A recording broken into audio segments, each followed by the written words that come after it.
Welcome to episode 338 of Angela Watson's Truth for Teachers. I'm your host, Angela Watson, and I'm here to speak encouragement into the hearts of educators and get you informed and energized for the week ahead. Today, I am sharing what I'm thinking about as we prepare for 2026 and a new direction for Truth for Teachers. Visit truthforteachers.com for an easy-to-read, easy-to-share version of this podcast episode. I want to tell you about a really cool opportunity for elementary classrooms. The Mia and Tiago Educator Bundle is a 6 to 8 week curriculum that helps students think like expert entrepreneurs through story-driven lessons and hands-on activities. This program includes 6 Mia and Tiago picture books, up to 30 Entrepreneur and Me student activity books, and a full educator's guide with lesson plans, SEL connections, and standards alignment. Your students will learn to identify their unique skills, test and adapt ideas, manage time and money wisely, and create solutions to real-world problems. Here's the best part. When you go to miaandtiagobooks.com/Angela, you will find opportunities to have the program funded. You'll discover promo codes and a simple request form to match you with a corporate sponsor who will purchase this for your classroom. So don't miss out. Head to miaandtiagobooks.com/Angela today, or just click the link in the show notes. Instead of a sponsor message today, I thought I would close out the season of the podcast by making a request from you, especially if you are a longtime listener and you want to support my work. If you have not yet left a rating or a review for Truth for Teachers on iTunes or Spotify, wherever you listen to podcasts, would you take just a couple of seconds and do that? You can click through right from your podcast player app now, even if you just hit the stars and you don't write any words. Every little bit helps. It really boosts visibility. The more reviews that a podcast has, the higher it appears in search. And that means more educators can discover it. So it's just one of the fastest, easiest ways to support the show. And I try not to ask for a review every single week because I know it's annoying to hear over and over again. But please know your reviews really do mean a lot to me. I really appreciate the folks who do that. So thank you to everyone who has taken the time to review Truth for Teachers. So as I mentioned, or maybe just insinuated so far, this is the final episode of the 2025 podcast season. And as per usual, when I end the season, I want to make sure that I'm leaving you with something meaningful to carry into your holiday break. This is a time of year for reflection, for noticing what's working, what's not working, and what you want more of in the new year ahead. So in this episode, I'm sharing some personal thoughts as I prepare to step away for my annual December sabbatical. I am thinking deeply right now about alignment, presence, and what it looks like to move forward with clarity and purpose. If you've been feeling the tension between what you have to do and with what you feel called to do, then I think you'll really resonate with a lot of what I'm saying. And by the way, if you will miss having new episodes to listen to between now and January, here's a way to work back through the archives without having to scroll endlessly through episode titles. I have a set of recommended Truth for Teachers playlists that you can access. These are a careful curation of the episodes that I'm most proud of and that I think will help you the most from my 10 plus years of podcasting. I have organized these playlists around 4 topics because, as you know, I cover a lot of different things on this podcast and people listen for different reasons. If you need a boost of inspiration and motivation, I have the encouragement playlist for you. If you want practical strategies for getting things done, staying on top of your tasks, helping your classroom run smoothly, I have the productivity playlist. If you want tools for building relationships with students and enhancing your lessons, I have the student engagement playlist. And if you want to hear a wide variety of topics that have been really popular over the years but aren't necessarily connected to any larger theme, the Greatest Hits playlist offers a really nice variety of episodes. So if you have been listening to me for a while and you accessed one of these playlists a while back, know that I did update them last month. So they include newer episodes as well. If you want to get a playlist that will help you work back through the archives in a structured way, just go to truthforteachers.com/playlists. And there you can enter your email address to receive the playlist that you want. I will send you a PDF that has a description of each episode and a link to the blog post and transcript as well, along with a link to the MP3 file for listening. So these playlist PDFs also have some special bonuses and some other resources that I think you might like. So if you want a way to work back through the archives while the podcast is on hiatus, that is truthforteachers.com/playlists. So as we wrap up this podcast season, let's take a moment together to pause, to breathe, to honor everything that you have made it through this year.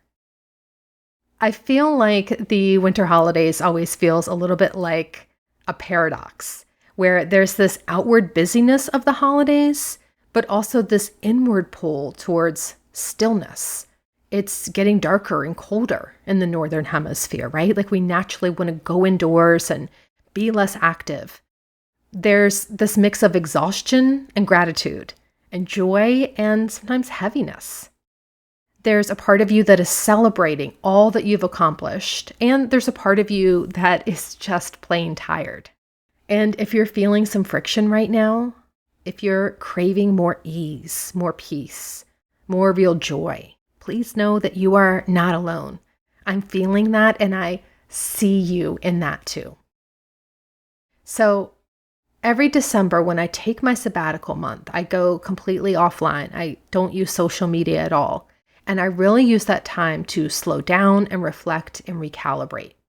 It's something that I've done for years now, since 2020, and it has become a non-negotiable for me. But this year, I feel a deeper need for that space because I can sense that something is shifting in me and around me. The online space is changing, and it feels harder and harder every year to get people's attention.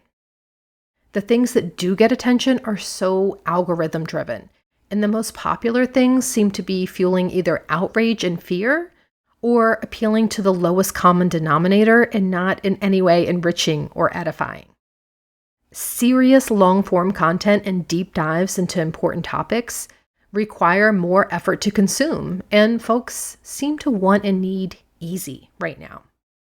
Now, don't get me wrong, there is great stuff being shared on social media. And that stuff can gain traction too. I see lots of thought-provoking hot takes that really push my thinking. I see hilarious videos that bring much-needed levity and lightness to heavy topics.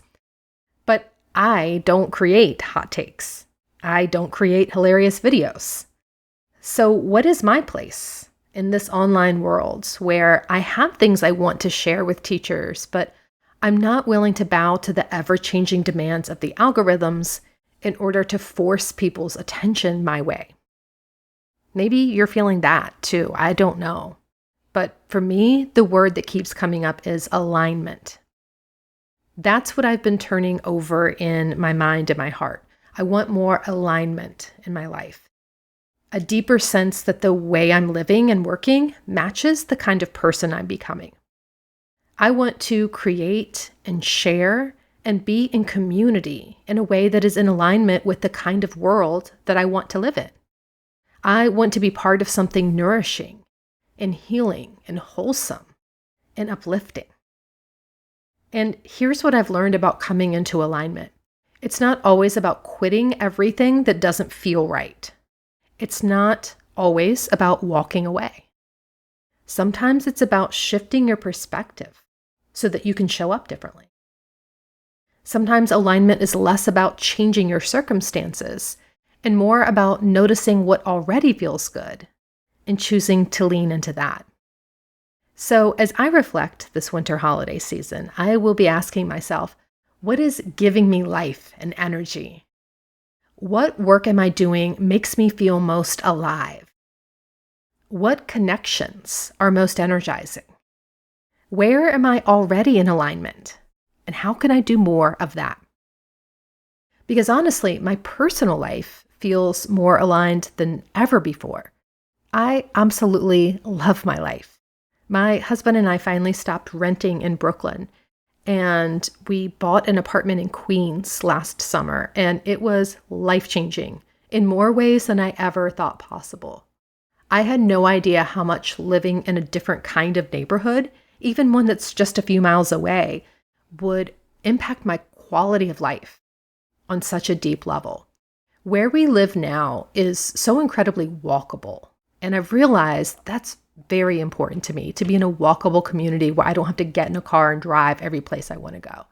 And I mean, our old neighborhood was walkable too, but it was becoming more tourist driven, and the neighborhood wasn't really focused on quality of life for residents. Like, I need a hardware store, not another tattoo shop. You know what I mean? And I love the diverse community of people where we live now. It is a true neighborhood where families live and pass down their apartments for generations. There are elders, there are young people, there are multi-generational families, and it's just beautiful to see.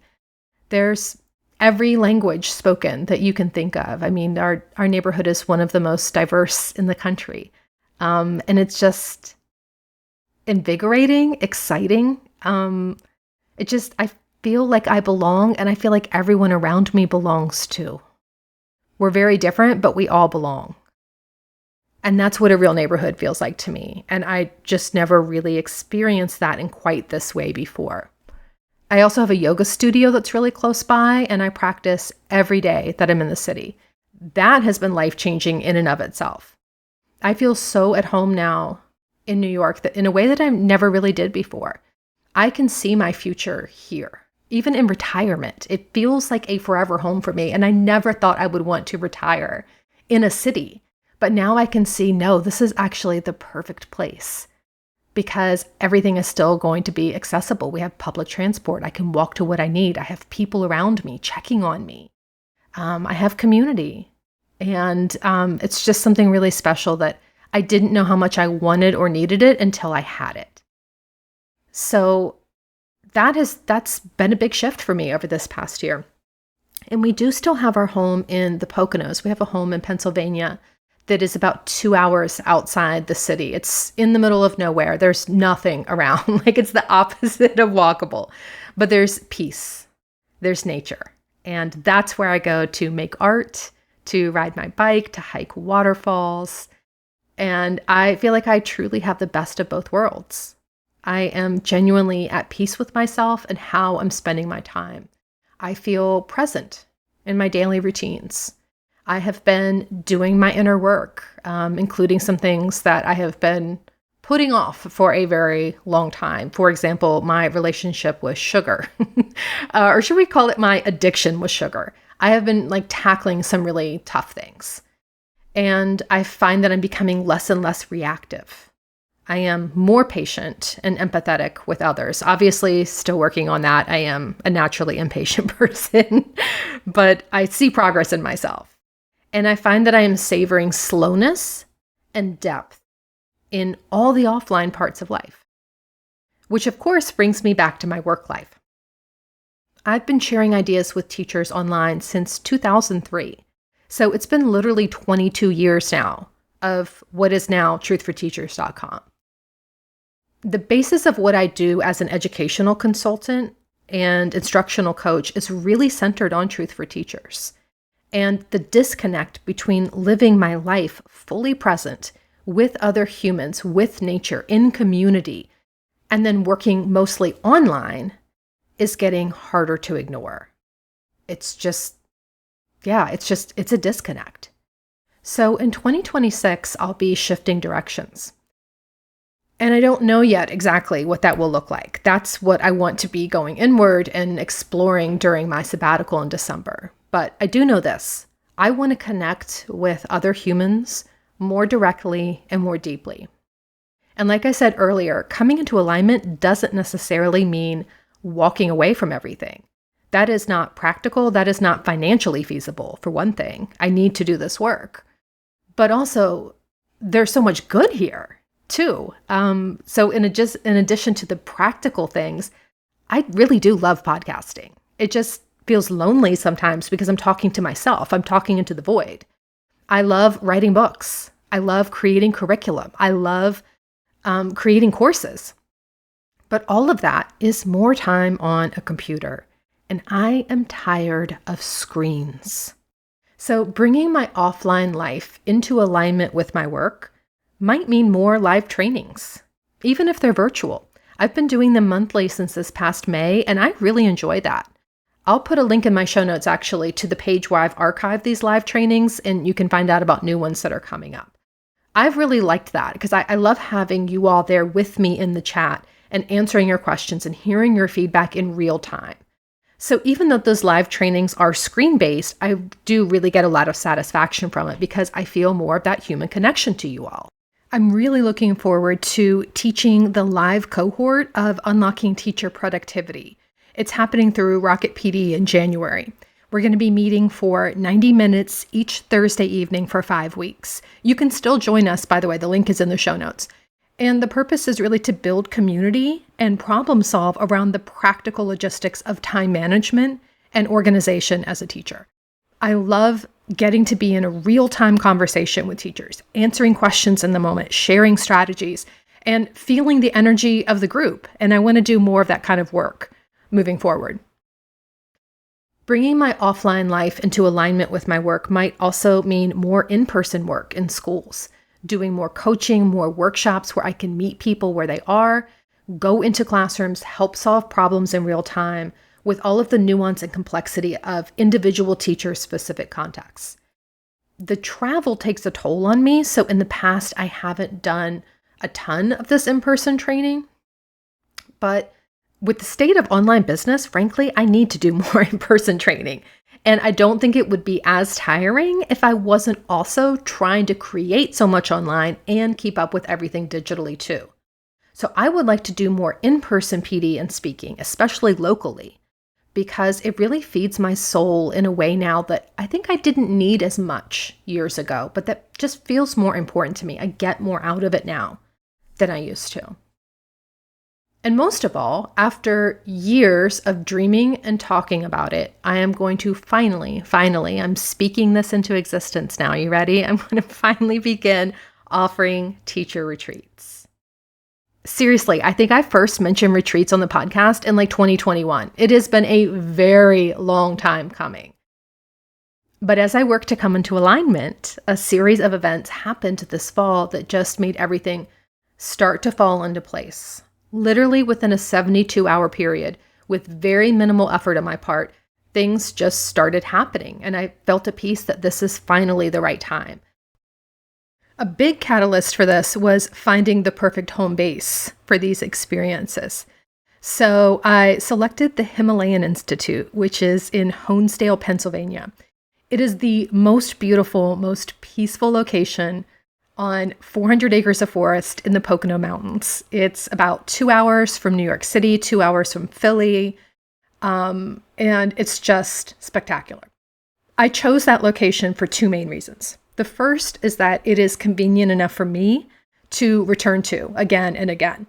You know how I really take sustainability into consideration when I'm embarking on something new. I don't want to start something and then just kind of let it peter out or fade away because I wasn't interested or it was too much work for me or I can't maintain it. I want this to be something that I can continue doing for years without burning out. I want to be able to offer lots of different kinds of experiences over time. So this is a place that is convenient for me and some place that I can get to easily. The second reason that I chose this as the home base is because the accommodations are affordable. As you know, hotels and meals are crazy expensive right now. And the price tag for most of the retreat locations I was looking at is eye-watering, kind of unbelievable, actually. The Himalayan Institute is a nonprofit, and it is designed with what they call conscious simplicity. So the goal is to have your room be comfortable, to make sure that your meals are nourishing, but not have that luxury price tag. So though I do plan to host retreats in other locations, I am working on letting go of the internal pressure that I put on myself to be everywhere and find places that work for everyone. I know there are folks who are listening to this and like, okay, well, guess I'm never going there because Eastern Pennsylvania is not close to me. And I hate disappointing people. I hate leaving people out. Accessibility is so important to me. And yeah, there is just one of me. And my concept for retreats doesn't scale, shouldn't scale. So I have to kind of work with that a little bit. I I do have 2 retreats in other locations planned for 2026. One is going to be in North Carolina. One is going to be in Arizona, and I'm open to doing it in more places, but I'm also having to just grapple with the fact that, I can't be everywhere all the time, and I really want to be everywhere all the time. That's one of the reasons that I like speaking and working with schools, is that I can support a large group of people. And so this is a real mindset shift for me, to be able to focus on small groups, more intimate gatherings, and not something, that can be scaled to hundreds or thousands of people. So why retreats and why now? I think there is a tremendous need for in-person community and connection right now in the world, and particularly in the United States. I remember when the internet was new and it was an enjoyable escape from real life. And now I think the opposite is true. I see people longing for real life as an escape from ever-present screens. Loneliness is real. I think many of us are looking for deeper connections to each other. We feel disconnected. We want to be connected to each other, to ourselves, and to the natural world that we are designed to be part of. So through these retreats, I want to share with you the parts of myself that you don't usually see online or in my teacher-centered resources. There's little glimpses of it, and I hint at it a bit, but I want to make art with you. I've done art therapy training, and I use art for my own stress management and inner expression. I would love to do that with you all. I want to do what they call forest bathing. Shinrin-yoku is the Japanese term for it. That's where it originated. And nature healing. I am a certified forest therapy guide. That is a real thing.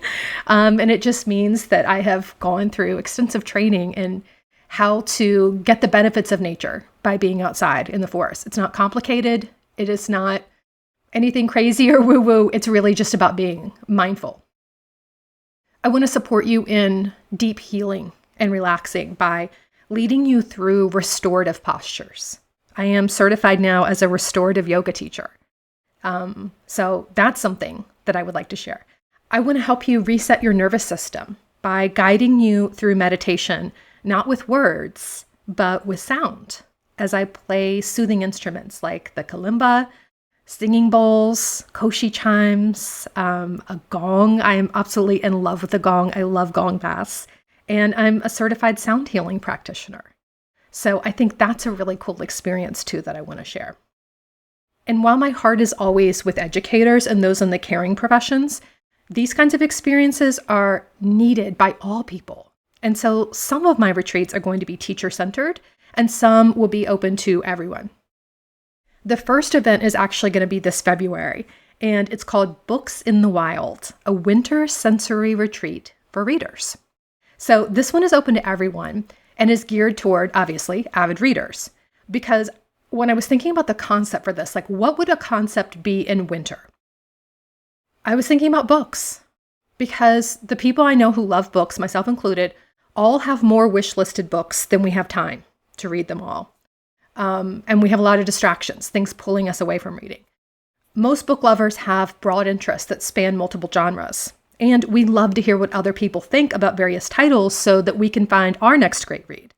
So I thought, wouldn't it be cool if we gathered in a place without TV, without the piles of laundry and all the household tasks that distract us, and do a book-centered retreat? So my vision is that, unlike a book club in which everyone reads and discusses a single agreed-upon book, this retreat is designed for folks from all backgrounds to come together and share a wide diversity of reading interests. So if you are a curious, open-minded person who enjoys learning, enjoys exploring new information rabbit holes, who loves stories, you will fit right in. Readers of all genres are welcome. Bring a friend, a partner, a family member, anyone you'd like. We are not going to talk shop about teaching, although I'm sure some of the side conversations will be that because, I have a lot of folks who follow me who are teachers, and so they will probably comprise a significant portion of the people who are attending. And you can just pack that pile of unread books, enter the forest, immerse yourself in stories, leave everything you need to do behind. So Books in the Wild is going to be 3 days, 2 nights. It's a weekend retreat, February 20th to 22nd. And it will be filled with delicious, healthy meals. All of that is included. guided excursions to get you moving outdoors. We're going to do a hike as well as forest bathing. Restorative live music. I'll be doing the sound baths, as well as mindful time to be still, to reconnect to yourself and nature, and to have meaningful human connection around shared interests, which I just think is so needed. So that one's happening in February. All the remaining retreats are in the summer and the fall. One's going to be in North Carolina, one's in Arizona, the rest at my home base in PA. You can see the full list of retreats at the link in the show notes if you want to reserve your spot for any of those. And it's a link to a new website, actually. So that's another piece of this. Thus far, I've kept everything that I do at truthforteachers.com, but going forward, I feel like if I want to serve more folks, I need to have a place that showcases what I do beyond just the K-12 setting. So I set up a website at dueseasonpress.com, D-U-E. And Due Season Press and Educational Services is the official name of my LLC. I founded it in 2008, 2009. So I've actually been doing all business under that LLC, but most people don't realize it because they purchase from or book through Truth for Teachers or the 40-Hour Teacher Workweek or some other brand that's under Due Season Press, but that's actually the parent company. And the phrase due season refers to the appropriate time for a particular event or action to occur. So it's meant to evoke this idea that leadership and creativity and self-care all follow natural cycles. So just like we can't harvest in winter, we can't expect constant productivity without renewal. So the books, the trainings, the retreats, everything that I create under Due Season Press are designed to really honor those rhythms and offer practices that help you rest, reflect, return with clarity and strength. So on the new Due Season Press site, I talk about structural editing services for authors who want to publish books, the retreats, and all the other good stuff that is both for K-12 teachers and for everyone. I built that website myself. It's still not 100% where I want it, but you can check it out if you want to get a feel for what I'm doing now. You'll see more sides of me, I think, than just what is evident on Truth for Teachers. And it feels really good to share that because I feel really connected to a lot of you all. You know, there are folks who have been listening to this podcast since it first started in 2015. And some people have been following me even before the podcast was created. And I just feel like this is going to create deeper connections. And that feels important to me right now. As part of the shift toward in-person restorative events, I'm also looking to provide retreat experiences to individual schools and districts that want to offer experiences beyond typical professional development. I found that many leaders are ready to take their faculty beyond the experience of sitting in a gymnasium or a conference room taking notes all day. I see a deep need for small, intentional gatherings that are focused on developing restorative daily practices, renewing our energy, and reconnecting with purpose. So while there's still significant value in professional development and workshops, and I will continue to offer those, I also want to give schools the option for something that is truly unique. So I'm expanding into retreat planning and facilitation services for schools, for teachers' unions, and for nonprofit organizations. So if you're interested in having me plan and host a retreat for educators in your region, you can learn more at dueseasonpress.com. My goal with this is to make evidence-based mindfulness, meditation, and nature immersion practices accessible to people of all backgrounds and belief systems. That's my mission statement. And I wanted to share it here with you because I feel like mindfulness, meditation, nature immersion, I feel like these things are so beneficial, but they get kind of a bad rap among certain crowds of people, especially when the people who practice them verge into pseudoscience. It's a turnoff for a lot of folks. And I am super keyed in right now at this junction in time in our world and our country's history to the spread of misinformation and looking for, making sure that we are not believing things that we do not have evidence for. That's important to me. And that's why I emphasize the term evidence-based practices, as well as accessible. Sound baths are relaxing. They help calm the nervous system. You just lay there, you listen to the sounds, you observe what happens in your body. It's simple. That's no further claims than that for me.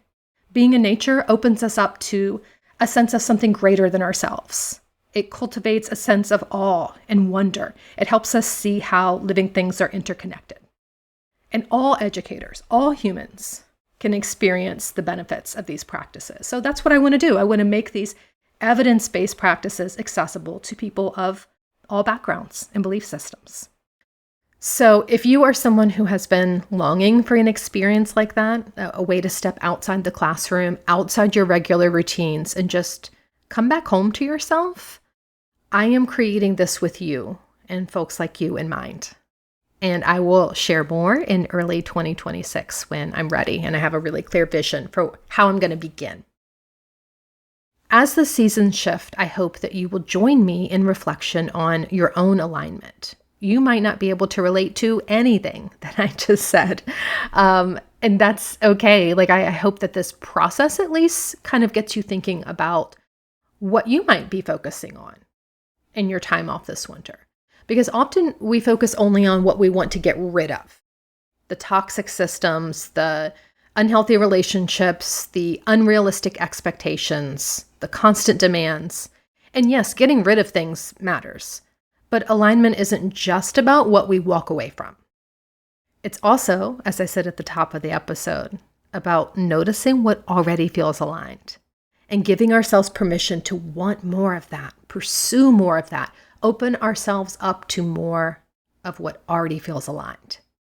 And alignment is just about choosing joy where we can, leaning into ease when it shows up, not making things more difficult than they need to be, noticing when something lights us up and asking, what if I gave myself more of this? How can I experience more of this? You don't have to burn it all down to move toward a life that fits you better. You can start with small shifts in how you work, how you think, how you care for yourself, how you honor what you already know to be true. So as you head into this holiday season, I hope you will gift yourself the gift of reflection, not only about what you want to leave behind, but also what you want to carry forward. Think about, what do I want more of next year? What actually felt really good this year? And how can I build on that? What daily rhythms helped me feel grounded? And how can I continue them? Maybe they're weekly rhythms or monthly. What helped you feel grounded? How can you continue? And what connections felt life-giving? And how can I have more of them? That's the key question for me. And if you don't have clear answers yet, that is okay. I don't have clear answers for myself either. Sometimes the questions themselves are the gift. Sometimes asking is the first step toward realignment. The winter season invites us to go inward, not to fix everything, but just to notice, to observe, to slow down enough that we can hear our own inner voice again. And that's what I'll be doing during the second half of December, particularly. I hope you'll give yourself even just a couple of days during your break to do the same, to kind of take a step back from responsibility and to really be still with yourself. Find that inner voice again. Find what's calling you, what's moving you, what you want more of. Thank you for being part of this journey with me over this past year. Thank you for your trust, for your presence, for your attention, and for your heart.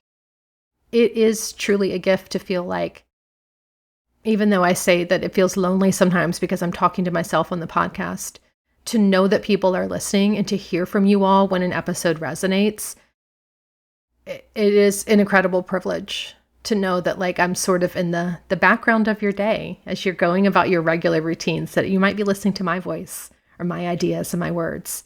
And I am deeply grateful to be in this work with you.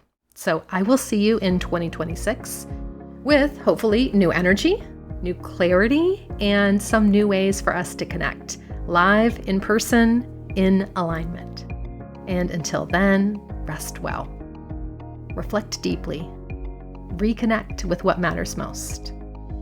Because, as always, it's not going to be easy. It's going to be worth it.